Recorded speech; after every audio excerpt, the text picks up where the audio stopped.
Can I ask the panel to come forward? And Adriana Batra is going to be the chairman, the facilitator of this session, and we deal with one of the most serious problems facing not only the country but most of the provinces, the fiscal situation. So please join us for that session. Good morning.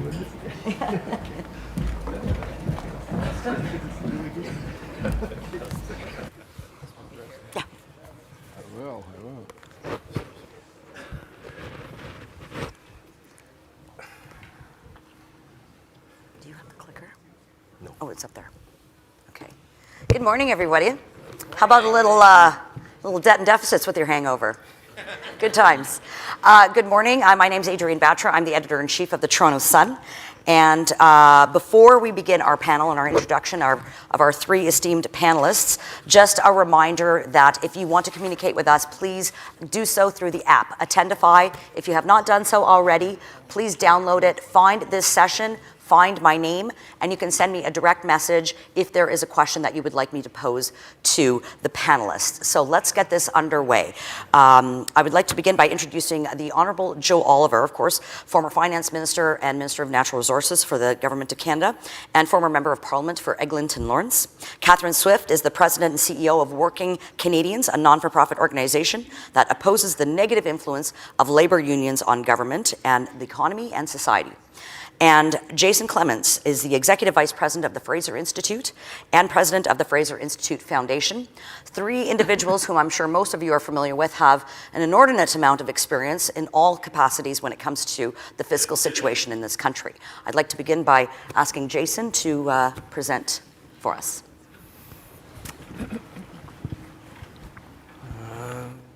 Morning. There we go.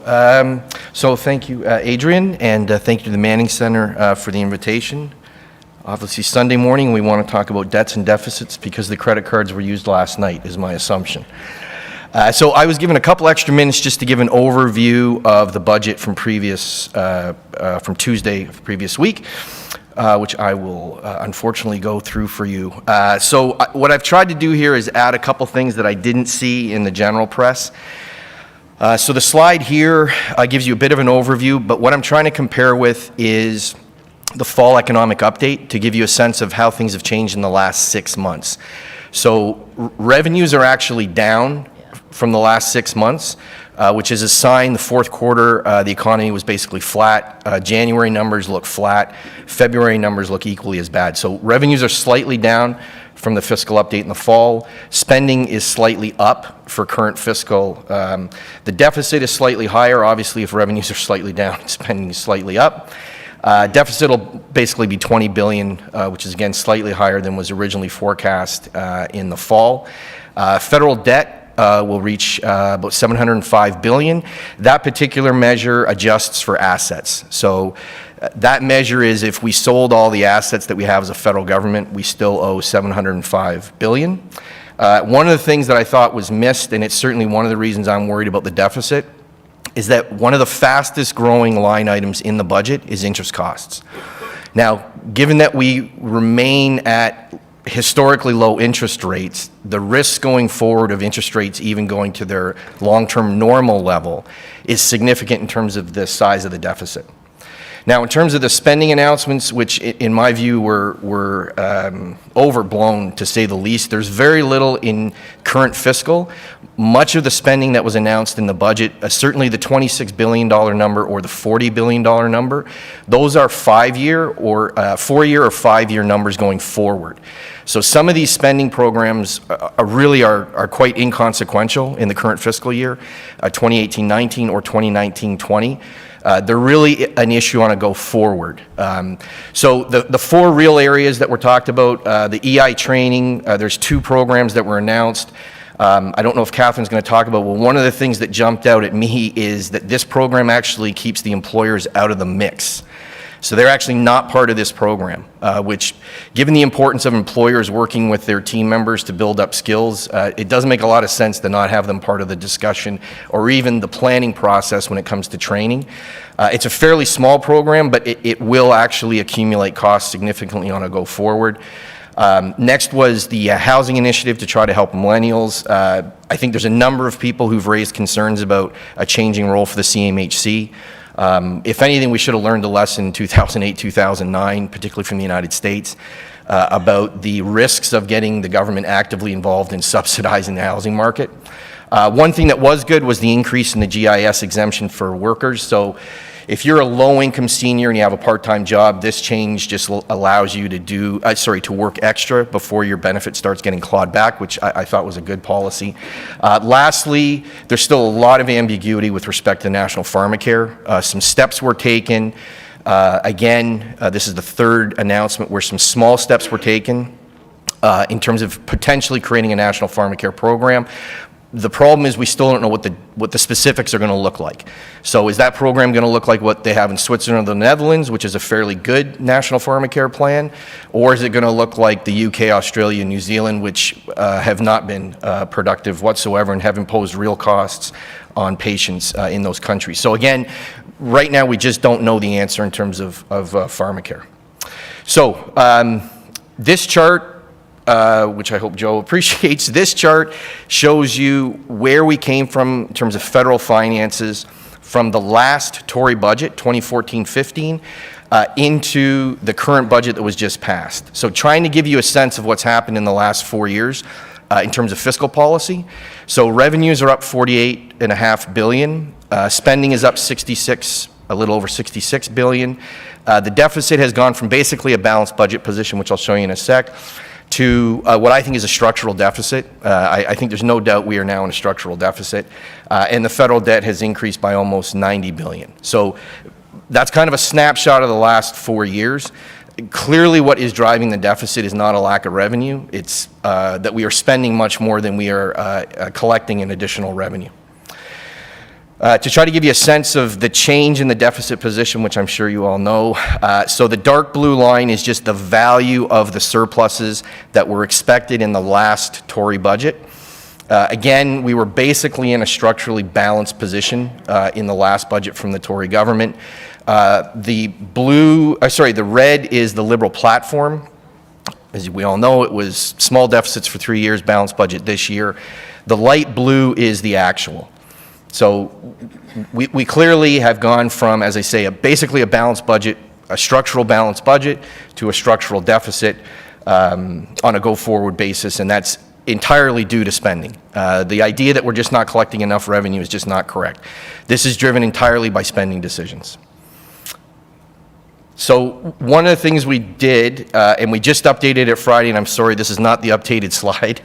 So we have gone back to Confederation and looked at per capita spending by each prime minister adjusted for inflation. So this chart says that 2018-19 was the second highest year of spending in the history of the country under Prime Minister Trudeau. The new data says it's actually the highest. So in other words, if you look at that chart, all of the spikes are either war, so World War II, or a deep recession. Certainly the 08, 09, 10 recession under Prime Minister Harper, we saw a spike in spending. The spike in spending under the Trudeau Liberals is an anomaly. We just don't see that kind of a spike in spending outside of recession or a war. And we now have the 3 highest years on record of spending outside of recession or war under the Trudeau government. So we are, in a sense, in terms of per capita and adjusted for inflation, we are spending at an unprecedented level. In addition, we are now spending a higher share of GDP. So under the Chrétien government, the share of GDP that the federal government spent was cut by 16%. Under Prime Minister Trudeau, the share of the economy that's spent by government has increased by 12%. And it is on a track to increase, contrary to the recent budget. We are on a track for an increasing share of the economy to be controlled by the federal government.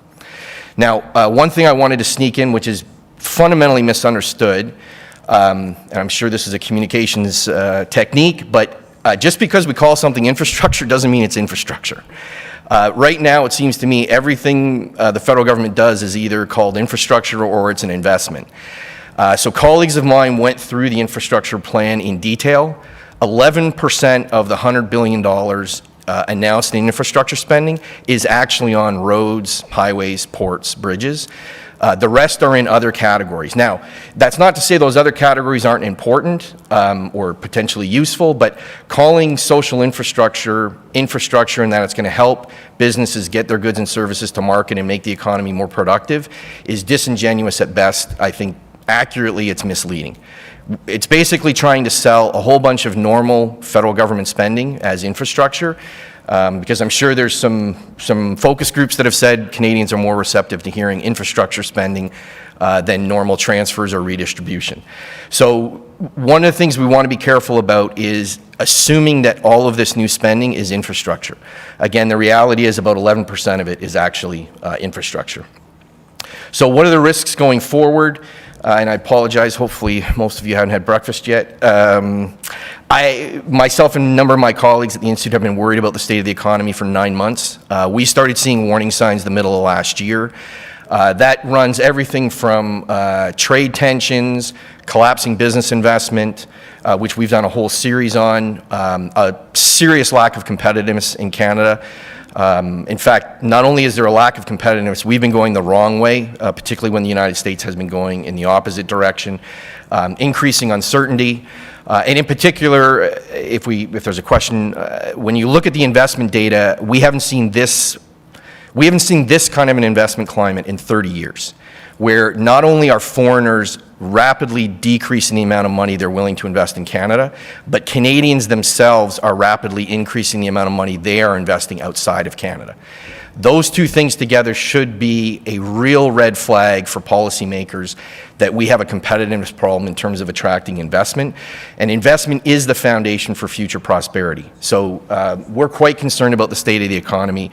As I say, we've been concerned for about 9 months or so.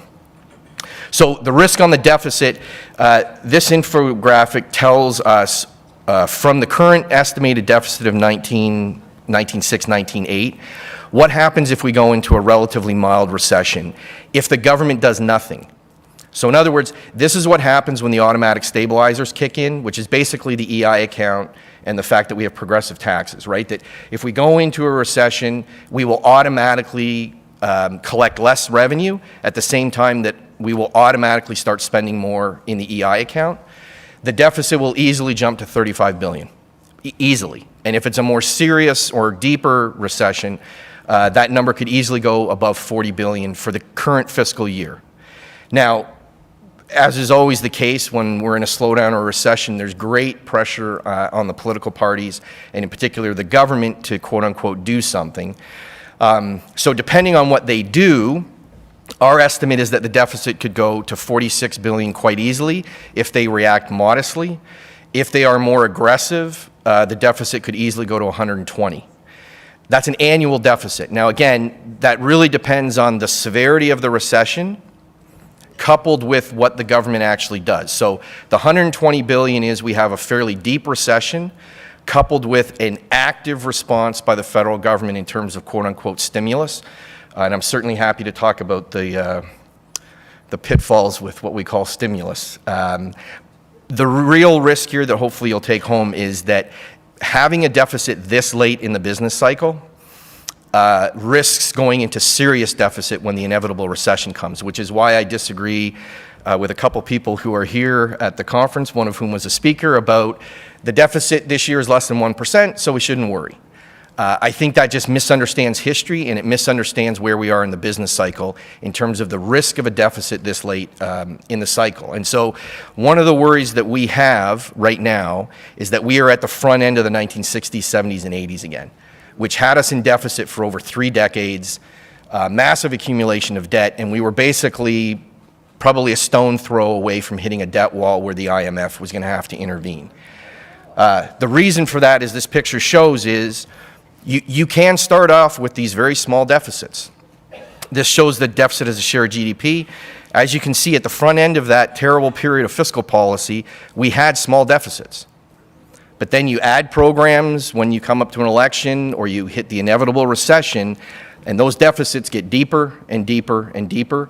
The risk premium, Fitch, for example, has already announced that they're reviewing Canada's AAA bond rating.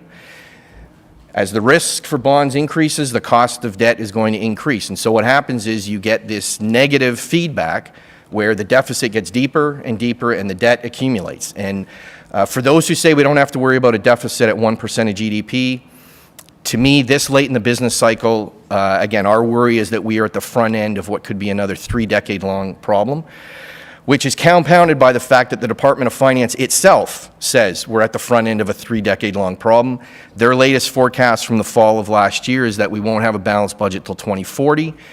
That's in some measure due to demographics.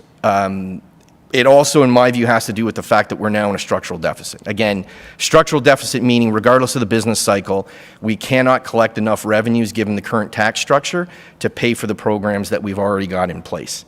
So certainly from our perspective, we are quite worried about the state of fiscal policy with respect to deficits. I know that that Joe and I believe Catherine are going to talk a bit about competitiveness, which I'm happy to talk about in the Q&A. But we have fairly serious concerns and fairly serious risks on the horizon, both for current finances and for the future. So my hope is that this is going to be a front and center issue for the rest of the year as we lead into the election later this year. So with that, thank you, and I'll hand this over to Joe. Thanks, Jason. Well, that was grim, also insightful. Good morning, everybody. I'm going to comment briefly on the politics of deficit financing, because that's red meat to a conservative audience. Then I'll review the alleged rationale for spending more than we earn and why that is unsound, because there's always a lot of policy wonks attending a Manning conference. And finally, I'll discuss the headwinds our economy is facing, including our serious competitiveness problem and what we can do about it, because we sure aren't getting that from the current and soon-to-be former government.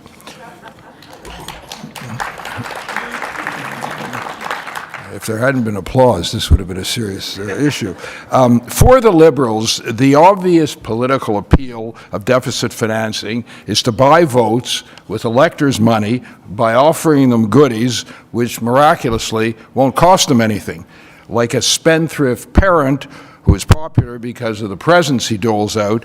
Justin Trudeau's profligacy uses debt to ingratiate himself to a credulous electorate. And that may be wearing thin because of the size of the deficits, the broken promises, the endless nature of them, and warning signs of a slowdown. Recall, the Liberal platform called for a modest $10 billion deficit, keeping deficits from rising any higher and returning to balance this year.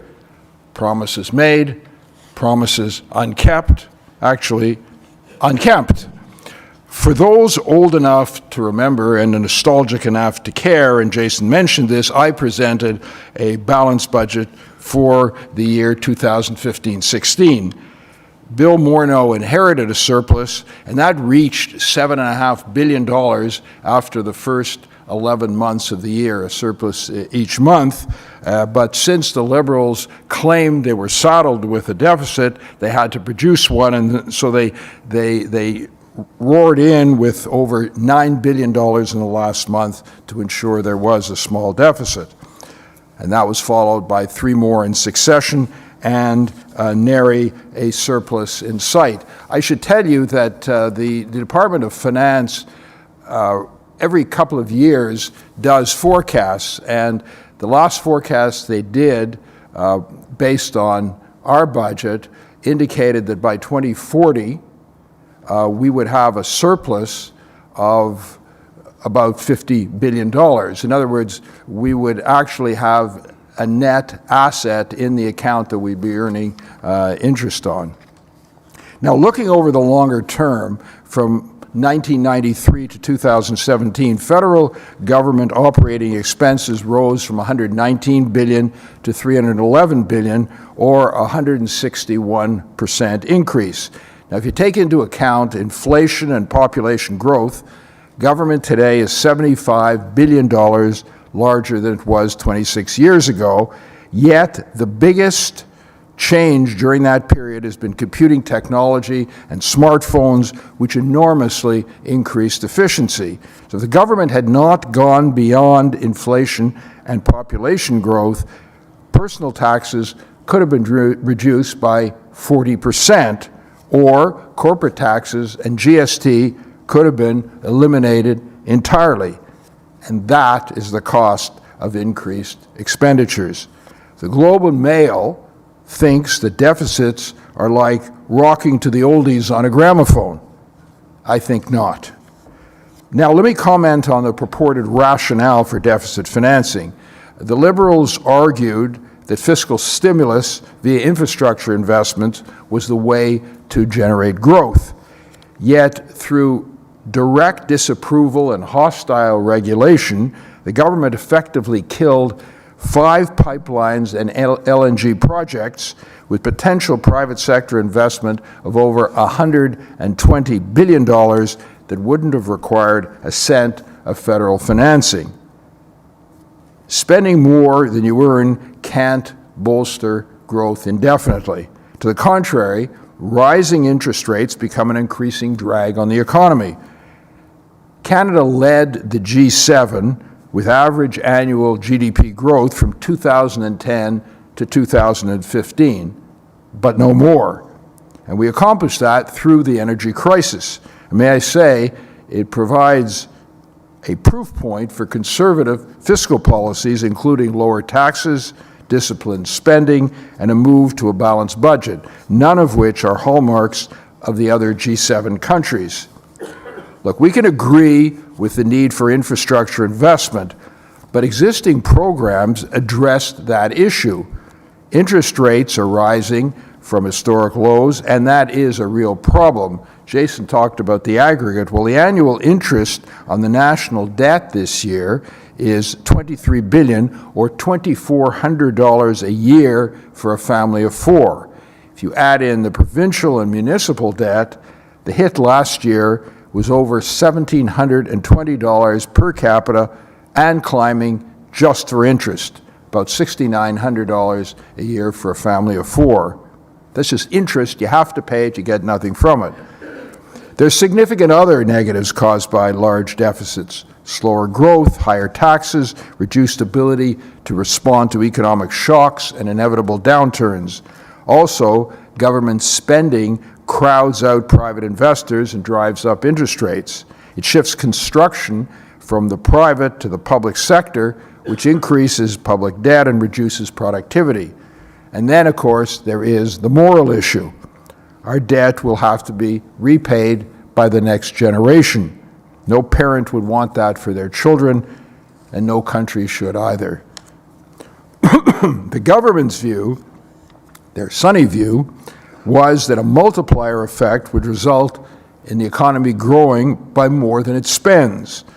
Well, that runs in the face of economic analysis. The Bank of Canada pointed out that a small country with a flexible exchange rate and an open economy will not benefit from a significant multiplier. In any event, the government largely backed off the stimulus argument. They then talked about investments that will eventually create growth. However, much of it, as Jason pointed out, was in social spending, which creates long-term structural deficits, which can be intractable. Now, major headwinds to economic growth were the collapse in commodity prices, insipid growth in the global economy, and a severe competitiveness problem. Our population is growing slowly, it's getting older, and productivity is lagging. Jason covered the critical issue of the impact of a recession, which is going to balloon deficits due to economic stabilizers and stimulus spending, and he also referred to Fitch ratings, and they basically said that our AAA credit rating could be jeopardized by an economic downturn. So let me comment on Canada's poor and deteriorating competitiveness. This is a pressing problem to our prosperity. The deficit spending has done nothing to alleviate. Canada ranks 14th on the World Economic Forum's 2017-18 Global Competitiveness Index. This is lower than our standard of living ranking, which suggests rising national indebtedness to sustain demand.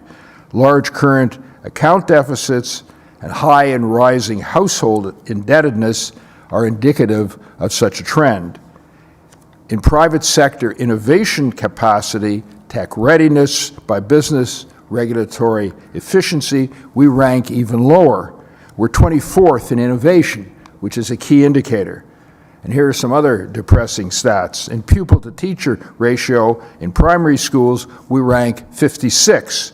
Distortive effects of taxes and subsidies on competition, 44. Ease of hiring foreign labor, 81. Internal labor mobility, 29. Labor tax rate, 50. Attitude to entrepreneurial risk, 31. Companies embracing disruptive ideas, 28. In short, and this is no surprise to Canadian businesses competing globally today, we have a real and present competitiveness problem. While it's exacerbated by the actions of the current U.S. administration, their tax cuts, deregulation, trade uncertainty, there are deeper structural factors at play. The evidence suggests a long-term deterioration in Canadian trade, and foreign direct investment witnessed a record net outflow last year of more than $70 billion. To take a particularly vivid example, Canada now runs an auto trade deficit of $25 billion, which in itself almost fully accounts for the entire trade imbalance. GDP per hour worked is $50 US compared to $63 US for the United States, a 25% gap. Our firms have been investing chronically less in machinery and equipment and intellectual property than other G7 and other OECD small economies. Non-residential business investment per worker at $9,300 is near the bottom in this peer group and less than two-thirds the level of U.S. investment. Competitors in the U.S. have easier and cheaper access to risk capital, fewer regulatory burdens, a larger national market without the internal trade barriers of Canada, and often generous government incentives that facilitate new investments in plant and productive capacity. So the takeaway, Canada has a long-standing competitiveness problem, and it is getting worse. Finally, a comment on Canada's resource sector. We have the third largest proven oil reserves in the world, and we're the fourth largest producer of natural gas. Yet, the industry is on its back. And that is a national disgrace and a national tragedy. Our inability to build pipelines to transport our oil to Tidewater forces us to sell energy at huge discounts to international prices, averaging over $15 billion annually, and then, of course, there's the loss of the exports. Bill C-69, the proposed Assessment Act, which Senator Black talked about yesterday, is proof positive the government is determined to kill major pipeline projects, every one, or it really doesn't have a clue. Take your pick. But unless the bill is killed or fundamentally amended, there is zero chance new pipelines will be built without government ownership, guarantees, or massive subsidies. A lot needs to be done to cure what aids the economy. I'll just list a half dozen quickly. 1, announce meaningful tax cuts. 2, aggressively support resource development and transportation. 3, intensely pressure the provinces to eliminate interprovincial trade barriers, which cost an astonishing $50 to $120 billion annually. 4, significantly improve regulatory efficiency and include economic considerations. 5, prioritize trade diversification. And finally, 6, get our fiscal house in order by containing and ultimately eliminating deficits. Alas, it is not happening, at least until this government is replaced by an outraged electorate, as it was in Ontario and soon will be in Alberta. Thank you.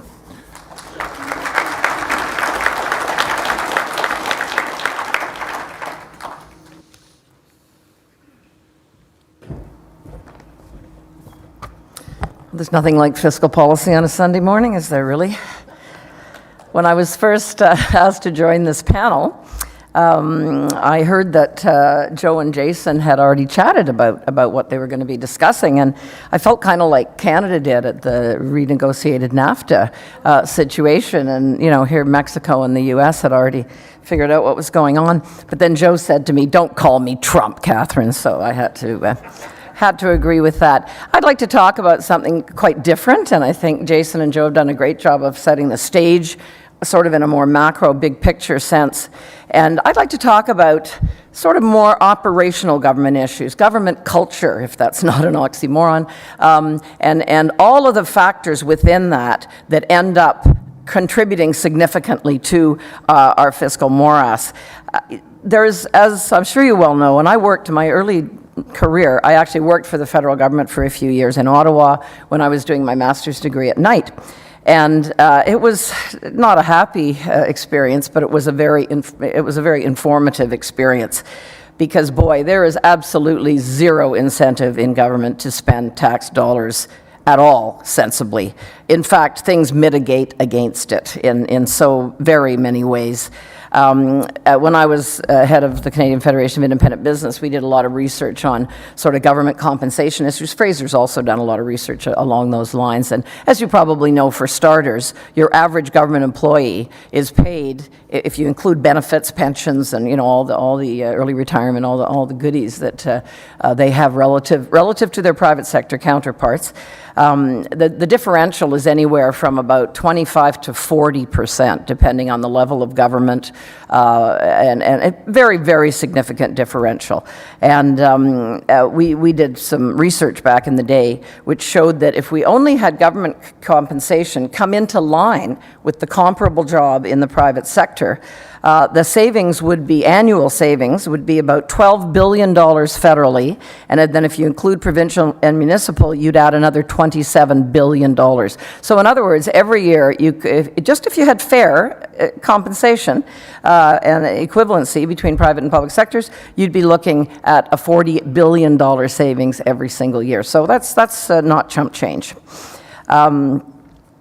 It's what I find interesting as well, and this gets back to that culture question, is many public sector employees really do believe that everyone has the same perks and pensions and so on. They don't really understand their privileged status, and so as they don't appreciate it, naturally, that has its impact on the culture as well. And anyone that deals with government, especially at the higher levels of government, I can't tell you how many times I've heard a deputy minister, for example, tell me that, they could be making so much more money in the private sector.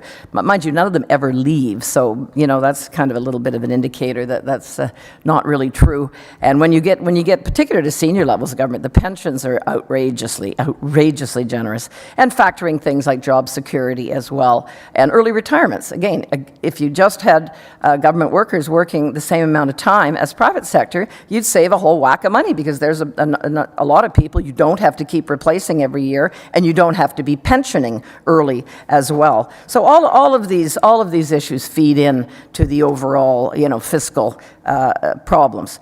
The other issue I just mentioned briefly in passing, although it's a huge one that is already starting to hit home and will be more so in the coming years, is the whole public sector unfunded pension liabilities. And when you look at every single level of government across the country, some are worse than others. In Ottawa, for example, all of the different arm's length agencies we have of government. For example, Canada Post alone has an unfunded pension liability of $6 billion. That's just one entity. Even the Chief Actuary of Canada concedes, and this is probably a lowball estimate, concedes we're looking at about 250 to 300 billion unfunded liability in the superannuation fund, which is one of the largest government pension fund. Massive amounts of money, and just like our debt, something to be paid by future generations. There's also, I've talked to a lot of actuaries about some of these unfunded liability issues, and there's an awful lot of extended health and dental and other extended post-retirement benefits that the public sector has that very few in the private sector do. And these are totally opaque in terms of trying to quantify them. So I've heard actuaries actually say to me, we believe, even though the data aren't even there, so you have a terrible time even trying to estimate it, that they believe that those type of unfunded liabilities could be even worse than the than the pension, the pension ones themselves, which at least we usually do have some information about. So there's there's just a mass of money there that's sitting unfunded on the books all over the country at every level of government, that someday the piper is going to have to be paid. And there have been attempts to try to change defined benefit systems, to defined contribution, or some hybrid system or whatever over the years, mostly unsuccessful. But these problems unfortunately aren't going away and aren't included in those numbers that Jason presented earlier. There's also some interesting issues of government culture that also mitigate against spending taxpayer dollars sensibly. And I remember just throwing some examples at you. I remember meeting, for example, with Paul Martin when he was finance minister, and I had just come back from a conference, an international conference, it was a small business international conference, and I noticed that there was a number of government employees on. They weren't even senior government employees, and as I walked back to steerage, they were all happily sitting in business class on our dime. And of course, I made them feel hugely guilty for that. But I said this to Paul, and I said, that's just not right. He said, yeah, but Catherine, that doesn't save that much money. I said, I know it doesn't, but that's not the point. The point is you are promoting a culture that these are mid-level employees too. If there's a deputy minister, maybe you'd say, okay.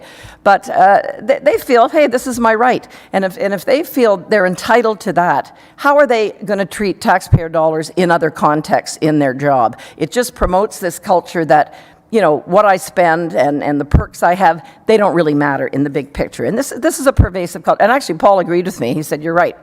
Mind you, he didn't do anything about it, but at least he did agree with me. So things like so-called March Madness, which of course is happening right now in government, and it doesn't have anything to do with basketball, by the way, Adrian.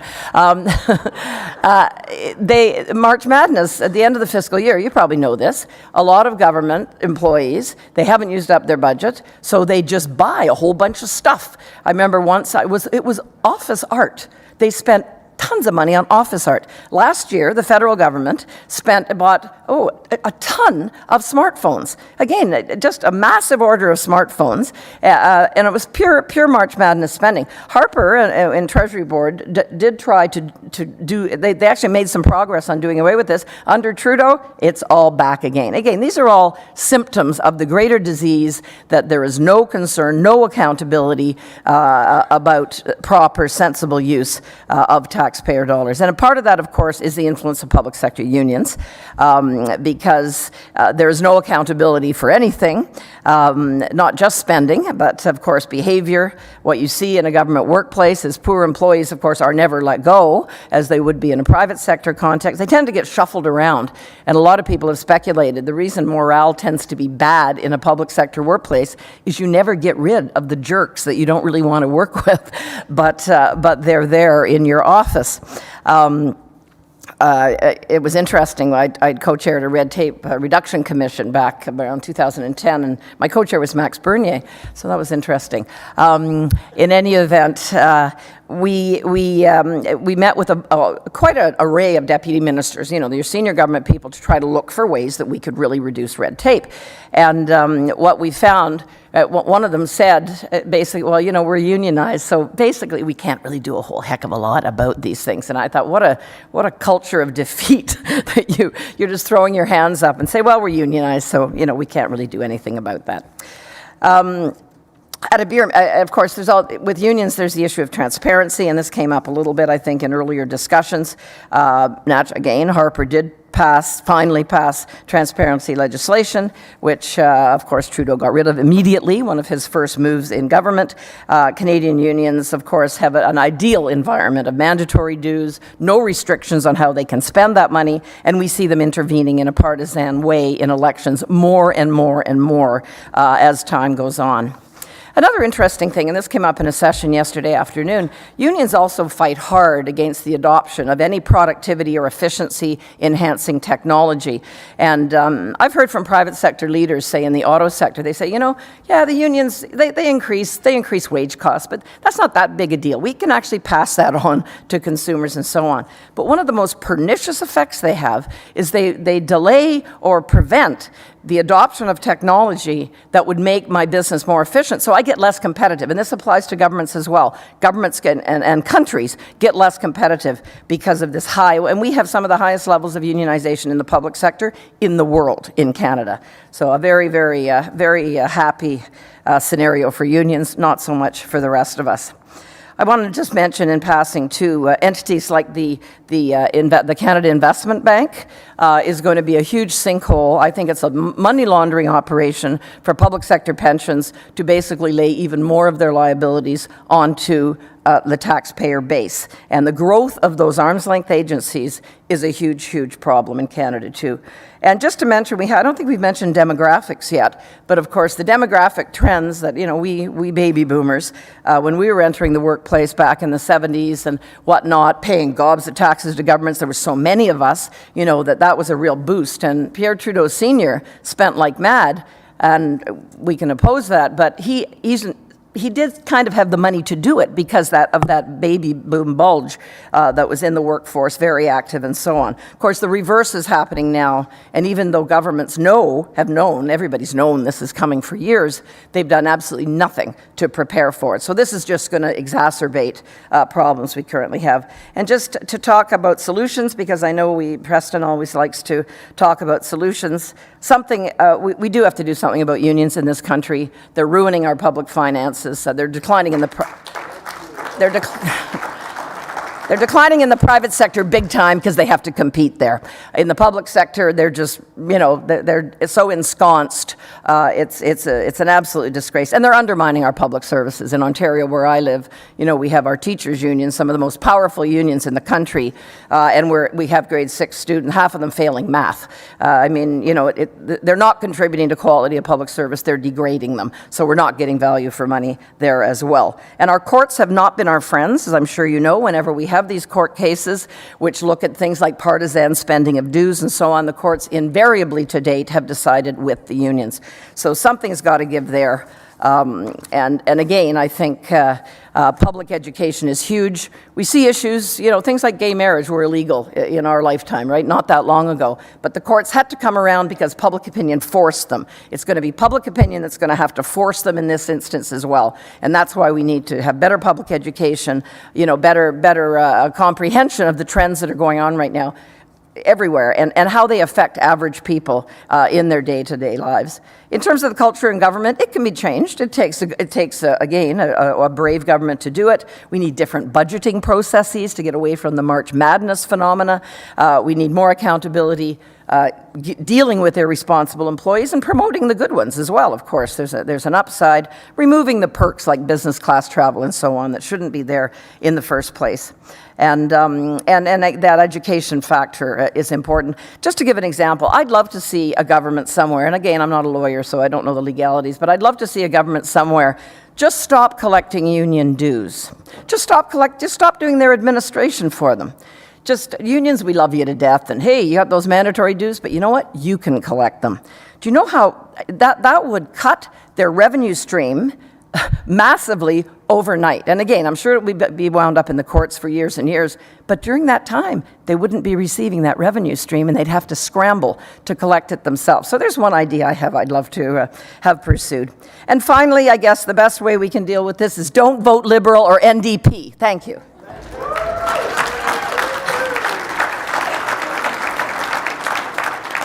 Thank you, panel.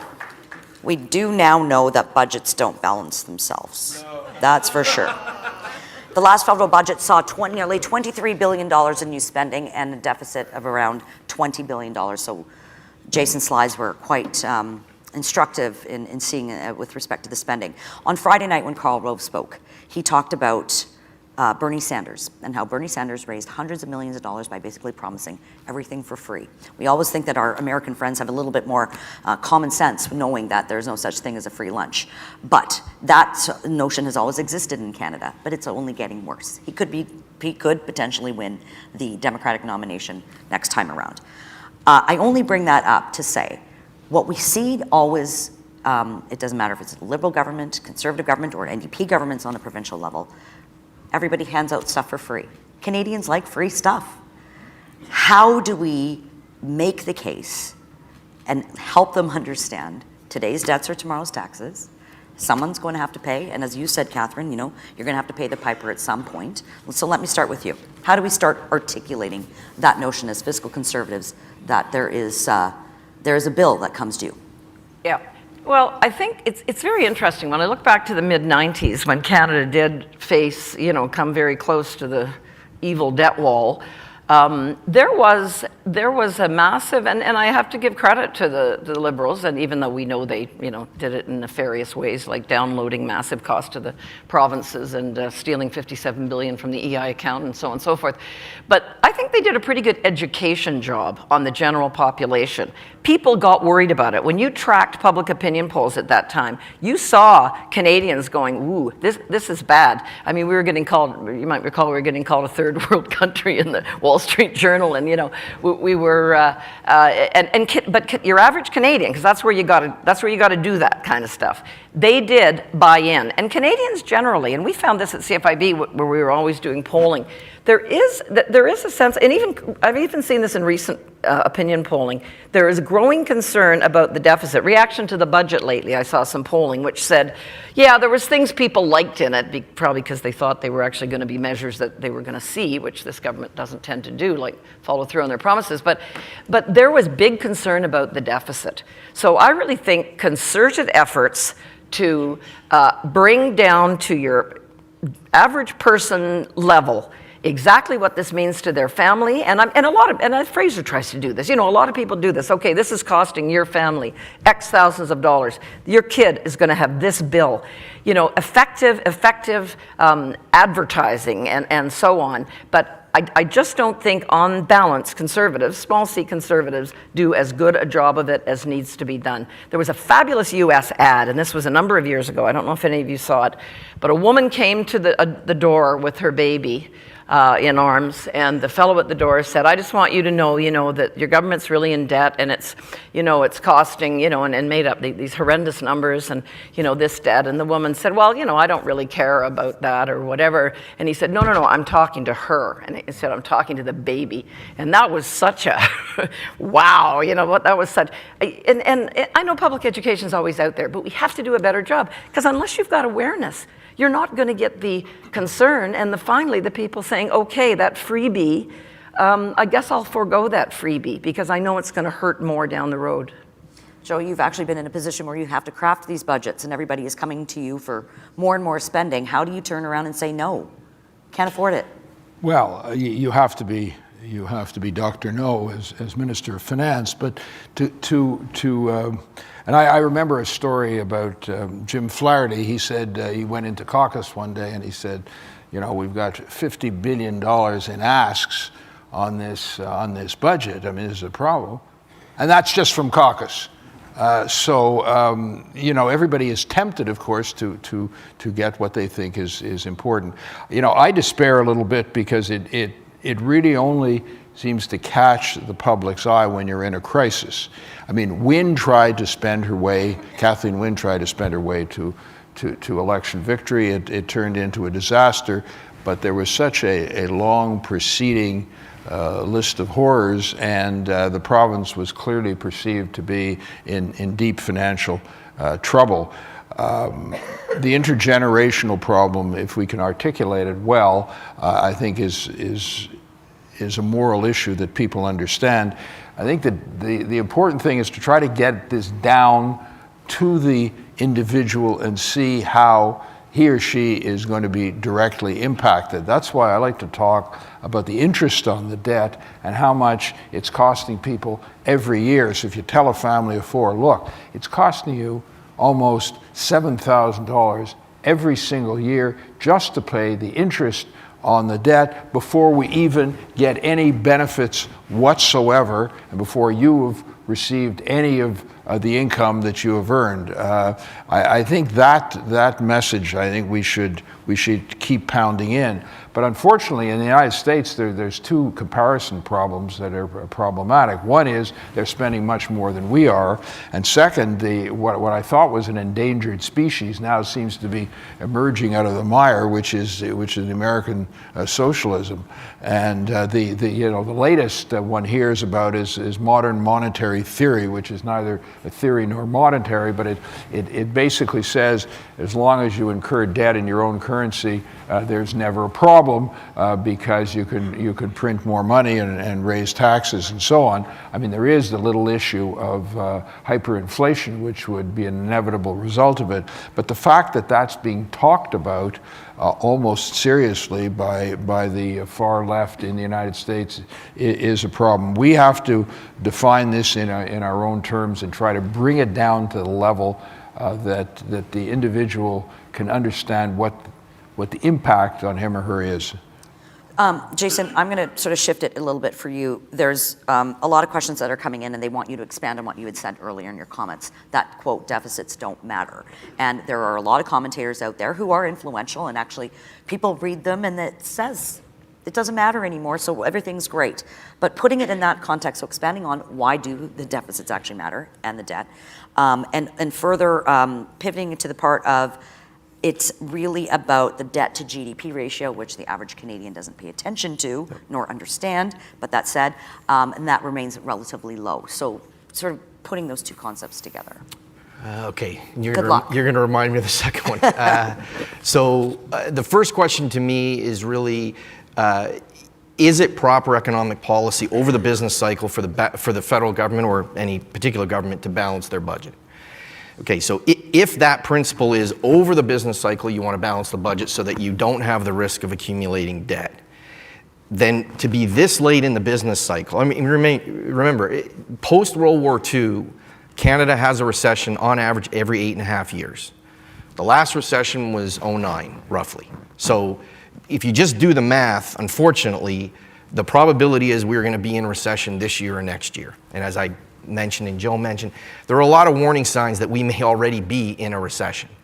And so from a policy perspective, the issue is to be this late in the business cycle where the odds are much higher that you're going to go into a recession means that you either A, don't understand or don't agree with the principle that over the business cycle you should balance your budget, or B, that you think it's just that much more important to run deficits.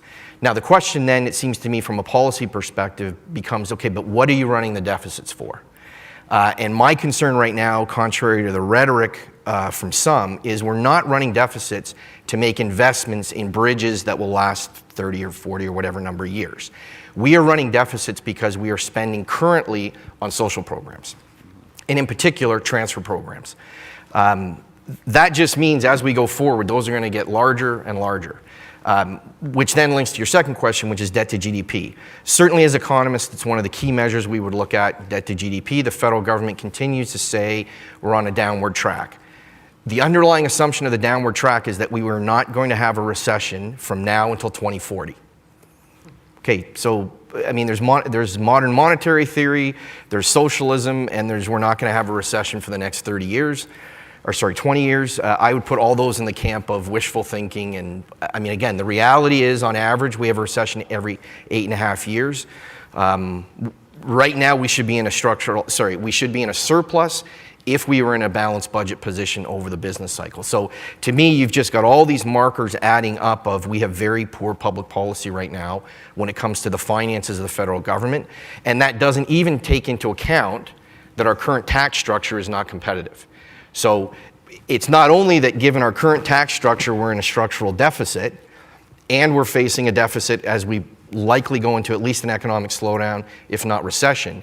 It's that some of us would argue we have to make major changes in the tax system, particularly on the personal income tax, and to some extent on the business tax side. So I just don't see a lot of bright lights. The only thing that I would add, which Catherine referenced, the 1990s was an extraordinary period where, and I'm sorry to put it this way, but we had a lot of adults that were in the room.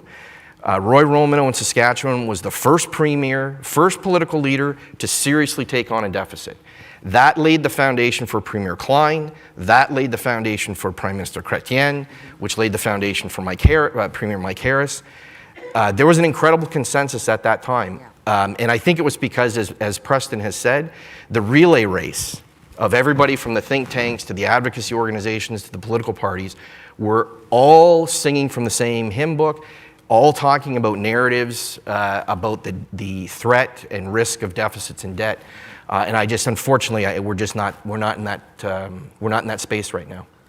And Catherine, governments, politicians, political parties, they think in 4-year cycles. They're elected, they would need to keep spending in order to continue to give goodies out to everybody. We've seen it in this last federal budget, for example. So to Jason's point then, with respect to changing public policy and actually putting good fiscal sound policy in there, it's not necessarily in the interest of politicians to do that. So again, we have organizations out there like the Canadian Taxpayers Federation, CFIB, Fraser Institute, Generation Screwed, talking about these sorts of issues, about the intergenerational inequity about it. How do we start changing this narrative? I just keep coming back to way more concerted, effective, and it means money put behind it, serious money put behind it, public education. And it's to me, it's exasperating, and this gets back to my bugbear, the unions. Unions have so much money in this country. We pay, the biggest public sector union, QP, gets $500 million a year in dues. That's only one union. Where is the business sector half the time? The left doesn't have anywhere near as much trouble getting its message across as the conservatives do. And I find, in general, and there's always exceptions, but in general, the business community doesn't want to put up the dough to do the proper kind of, really, and this is serious money, really promote the message relentlessly in a high-profile way, which means expensive advertising and communications campaigns and so on. Because I just don't see any other, unless we just throw up our hands and hit the wall, and then of course everybody's panicked. I call it the Grecian formula, which is, you've hit the wall, everybody's suffering, the government has to get cut drastically because there's no option. So we don't want to do that, obviously. That's the last resort. But I just say no other way than, and like you say though, Jason, having the adults in the room. Now we've got them in the playpen, and they're not adults. And we're seeing what it's doing to our fiscal situation federally anyway, and in some provinces as well. But I just don't see any other way forward. But why will the business community, because they're the ones that it's usually in their, are oriented that way philosophically, why won't they put up the serious money that's needed to do this kind of thing? Joe? Yeah, I think what's needed is to connect the dots for people between deficits and slow growth and less prosperity, and people lying in gurneys in hospitals, crowded classrooms, potholes on the roads. They have to understand that we can't afford as much if we're in fiscal trouble. And I don't think they really connect the dots. They want more, and they don't see that the interest is eating away at the ability of the country to deliver. But the other issue is not only to focus, obviously, on the expenditure side, but to enhance growth, and that relates to the competitiveness agenda. I really think if we were able to start building pipelines and getting our resources to Tidewater, that in itself would be an enormous addition to economic growth. Interprovincial trade barriers are something that nobody sort of talks about, but if we're looking at $50 to $100 billion cost every single year, imagine the impact on that. Even if you keep deficits where they are, the additional spending on social programs that could result in. So the governments have to focus not only on reducing expenditures, but enhancing revenue, and not through increasing taxes. We just have a couple of minutes left. We probably need another hour to talk about so many other issues with respect to our resource development, that intertrade barrier issues with our own borders, which is pretty extraordinary. But some other questions are coming in with respect to a bigger issue that is happening in the world of public policy, even being pushed by some so-called fiscal conservatives, and that has to do with the guaranteed income. The province of Ontario went through that exercise where the former Premier Kathleen Wynne picked a few communities where this would happen. Premier Ford, I believe astutely eliminated the program. But there's still this notion, Jason, that we save money in the long term if we start providing people with a guaranteed income. What's your response to that? So theoretically, you could. People in the room might not want to hear that, but theoretically you could. But that means 2 levels of government vacate income support. Okay, so because the theory, right, is that you've got the federal government doing income support, the provinces doing income support, municipalities and regions doing income support. They're bumping into each other, they're not coordinating, and you got a ton of administration. Okay, so the theory is one government will do it, the other 2 vacate, you save this administration, and you streamline the program. Okay, as one of my economist friends said, that's like doing physics when you assume that there's no gravity, right? I mean, which federal government, I mean, there's no federal government that in my lifetime, that's going to say, right, we're getting out a Canada Pension Plan, EI, OAS, GIS. The idea that provinces like, and my wife's from Quebec, but the idea that Quebec would say we're vacating income support, that's not realistic. And so what you get is the notion or the ideal concept that economists go, right, that could work, and then we're 2 miles away when we actually implement it, and it just becomes another income support on top of a whole bunch of other income support programs that I frankly think can do a lot of damage. In addition, at a time when we have to figure out how to keep more people in the labor force, the last thing we should be doing is figuring out how to get people to retire early or actually not work full-time. And so, now again, one of the most prominent advocates for minimum income is from the Conservative Party of Canada. And he's been a passionate advocate, and I frankly, again, I think, one, he's misunderstanding the literature because, again, we have the Self-Sufficiency Project was a huge experiment in Canada, tons of data from that. We have the 1979 pilot programs. We got a lot of evidence about the actual costs and benefits. And unfortunately, I think those who are advocates are, I think, ignoring a lot of the evidence. Quick response from Catherine. Yeah, no, I agree with Jason. It's just not realistic. It's kind of like that mythical revenue-neutral carbon tax, that everybody talks about it. It never happens in reality. And I mean, which was it, Denmark or Finland that recently canceled their similar to a guaranteed income program? And what they found was, astonishingly, when you paid people to do nothing, there was a certain portion of the population that actually liked being paid to do nothing.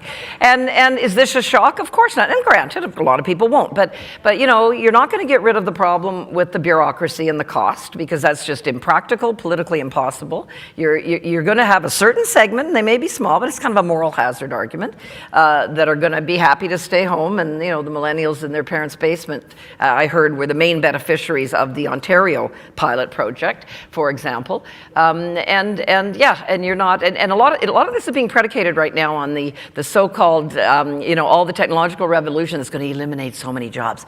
But you live long enough, and you realize that threat has been made so many times over the years. Oh, this technology is going to kill. And what happens? Lo and behold, a whole whack of more jobs come up. And again, the demographic thing means actually fewer people in the workforce. We don't need to encourage measures, like Jason says, to make it even fewer. Joe, you have the last word, sir. Well, I don't think I have too much to add. I mean, it's going to add to structural deficits. It's going to deepen the welfare trap. It's a very bad idea. Well, thank you for this very depressing conversation. Just the way we want to end a morning session. Thank you to all of you, Joe Oliver, Catherine Swift, and Jason Clemens. Just a reminder to all of you, there is a break right now. It's a networking break, and it is happening in the Bistro, Confederation Room 2 and 3. Enjoy the rest of Manning. Thank you.